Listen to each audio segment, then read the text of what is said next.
स्वागत है। आज हम प्राचीन भारतीय दर्शन की गहराइयों में उतर रहे हैं, खासतौर पर वेदांत। हाँ, और हमारे पास कुछ व्याख्यान हैं वेदांत सूत्रों और उपनिषदों पर आधारित। बिल्कुल। तो इनसे हम कुछ बुनियादी सवाल समझने की कोशिश करेंगे।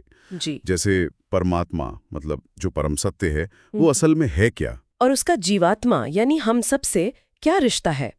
और एक बड़ा दिलचस्प सवाल है कि वो अनंत परमात्मा उसे हृदय जैसी इतनी छोटी सी जगह में क्यों बताया गया है। हाँ, ये बात सोचने वाली है। तो चलिए इसी पर गहराई से बात करते हैं। पहला सवाल यही आता है मन में जी। कि इतना अनंत जो हर जगह है, उसे हृदय के अंदर एक छोटी सी जगह, दहर आकाश कहते हैं शायद, हाँ, दहर आकाश, तो वहां सीमित क्यों बताया? सूत्र 1:3:14 और 1:3:25 में इसका जिक्र है ना? बिल्कुल। और इसका कारण ना असल में इंसान की क्षमता से जुड़ा है। सूत्र 1:3:25 कहता है मनुष्याधिकारत्वात्। अच्छा, मनुष्याधिकारत्वात्। इसका मतलब आसान है। हम्म। देखिए, जो अनंत है, निराकार है, उस पे सीधे ध्यान लगाना बहुत मुश्किल होता है ना। हाँ, ये तो है। तो हृदय को एक आप कह सकती हैं एक फोकस पॉइंट माना गया, जहाँ चेतना को टिकाकर परमात्मा का ध्यान हो सके। ये मतलब इंसान के मन को समझने वाली बात है। अनंत को साधने के लिए कोई सहारा चाहिए। ओके, तो ये उपासना को आसान बनाने के लिए है, हमारी मानसिक बनावट को ध्यान में रखकर। ये बात तो साफ हुई। लेकिन फिर सवाल ये है कि इस हृदय में जो अनुभव कर रहा है, वो जीवात्मा और वो परमात्मा, क्या वो एक ही हैं या अलग हैं? क्योंकि अद्वैत की बात भी तो होती है, एकता की। हाँ, ये तो वेदांत का बहुत पेचीदा मुद्दा है। ये जो स्रोत हमारे पास है वो कई श्लोकों और तर्कों से भेद की तरफ इशारा करते ज्यादा दिखते, भिन्नता की तरफ। अच्छा, जैसे जैसे सूत्र 1:3-2-4 में कठोपनिषद का जिक्र है, अंगुष्ठ मात्र पुरुष, अंगूठे जितना पुरुष जो हृदय में है। हाँ, सुना है। और उसे ईशान भूत भव्यस्य कहा गया है, मतलब भूत और भविष्य का स्वामी। अब ये गुण तो साफ तौर पर परमात्मा का है, किसी सीमित आत्मा का तो नहीं हो सकता। सही बात है। और इसी में शायद जीवात्मा को स्मर्ता कहा है, यानी याद करने वाला। हाँ, और परमात्मा को स्मरणीय, जिसका स्मरण किया जाए। तो ये भी तो एक तरह का भेद ही हुआ ना। निश्चित रूप से ये भेद को और पुख्ता करता है। हाँ, स्रोत ये मानते हैं कि अद्वैत की एकता की अनुभूति या भावना वो ध्यान की एक गहरी अवस्था हो सकती है। ऐसा अनुभव मुमकिन है। अच्छा। लेकिन अगर शास्त्र के नजरिए से देखें तो जो अंतिम समझ है, या कह लीजिए ज्यादा सही समझ, उसमें जीवात्मा और परमात्मा के बीच का ये जो भेद है, इसी को ज्यादा सच माना गया है। मतलब ये समझना कि मैं अलग हूँ, परमात्मा अलग है, ये ज्यादा ऊंची स्थिति मानी गई है। ये बड़ा दिलचस्प है। अनुभव और शास्त्र के निष्कर्ष में एक तरह का खिंचाव सा लगता है। खैर, अगर हृदय मुख्य केंद्र है मनुष्य के लिए, तो क्या उपासना बस वहीं तक है? एक सूत्र है 1.3.26 तदुपर्यपि। इसका क्या मतलब है? क्या हृदय की परे भी? हाँ, बिल्कुल, तदुपर्यपि यानी उसके ऊपर भी। व्यास मुनि का यही मत है कि हृदय से ऊपर के केंद्रों में, जैसे मस्तिष्क में, या सच तो यह कि शरीर के बाहर भी परमात्मा का ध्यान या उपासना हो सकती है। संभवात यानी ये संभव है। क्यों?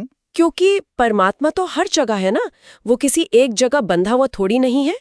हृदय का जिक्र तो बस इसलिए है कि वो इंसान के लिए आसान है, उसकी योग्यता के अनुसार है। ये अकेला रास्ता नहीं है। ठीक है, तो उपासना में काफी लचीलापन है, लेकिन अगर अलग अलग जगह या अलग अलग तरीके से उपासना हो सकती है, तो क्या इससे कर्मकांड में या उपासना की विधि में कोई गड़बड़, कोई विरोध नहीं होता? सूत्र 1.3.27 इसी के बारे में है शेख। हाँ, और सूत्र कहता है नहीं, ऐसा कोई विरोध नहीं है। कारण दर्शनात्, क्योंकि शास्त्रों में ऐसा देखा जाता है, ऐसी विविधता को माना गया है। अच्छा, कैसे? शास्त्र खुद ही परमात्मा के अलग अलग गुणों को या अलग अलग दुनियावी प्रतीकों को, जैसे भोहु भुवः स्वः है ना, पृथ्वी अंतरिक्ष स्वर्ग, हाँ, उनको शरीर के अलग अलग हिस्सों से, जैसे कंठ हृदय सिर, इनसे जोड़कर उपासना बताते हैं। तो शास्त्र खुद ही अलग अलग रास्तों को, तरीकों को स्वीकार करते हैं। उनमें कोई आपसी टकराव नहीं माना जाता। यानी विविधता में भी एक एकता है स्रोत के स्तर पर एक और सवाल है, क्या खुद शास्त्रों के शब्दों में ही कोई टकराव है? कहीं परमात्मा का एक नाम है, कहीं कोई और, कहीं उपासना की एक जगह बताई, कहीं दूसरी। सूत्र 1.3.28 इसी पर कुछ कहता है। शब्द इति चेन्नातः प्रभवात प्रत्यक्षानुमानाभ्याम।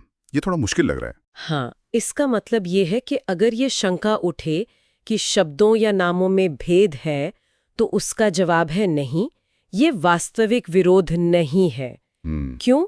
क्योंकि ये सारे शब्द, ये सारे वेद, ये सब उसी एक परमात्मा से पैदा हुए हैं।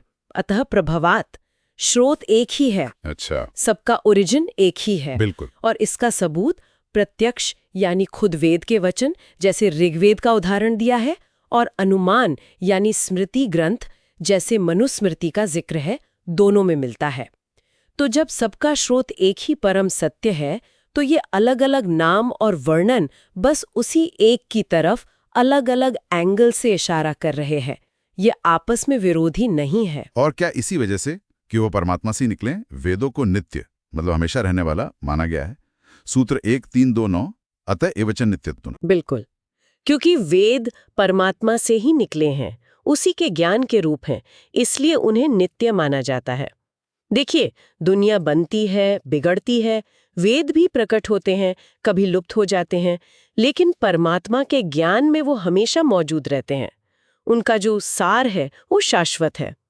तो अगर हम इस पूरी बातचीत का सार देखें, वेदांत के ये हिस्से परमात्मा को असीम बताते हैं, हर जगह मौजूद बताते हैं, लेकिन साथ ही मनुष्य की सहूलियत के लिए हृदय जैसी जगह में ध्यान के लायक भी मानते हैं। हाँ, एकता का अनुभव हो सकता है, लेकिन मौलिक रूप से जीवात्मा और परमात्मा में भेद माना गया है शास्त्र के अनुसार। सही। और उपासना सिर्फ हृदय तक सीमित नहीं है, कहीं और भी हो सकती है। और अलग अलग नामों या तरीकों में भी कोई असली विरोध नहीं है, क्योंकि सबका स्रोत वही एक परमात्मा है। हाँ, बिल्कुल सही सारांश है। यही इन सूत्रों का मुख्य संदेश लगता है।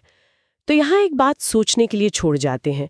अगर ये इतने गहरे सत्य बताने वाले शास्त्र खुद उसी परम सत्य से उत्पन्न हुए हैं, जैसा कि माना जाता है, तो ये सत्य की प्रकृति के बारे में और उसे जानने की हमारी जो मानवीय कोशिश है, उसके बारे में क्या कहता है? इस पर सोचा जा सकता है।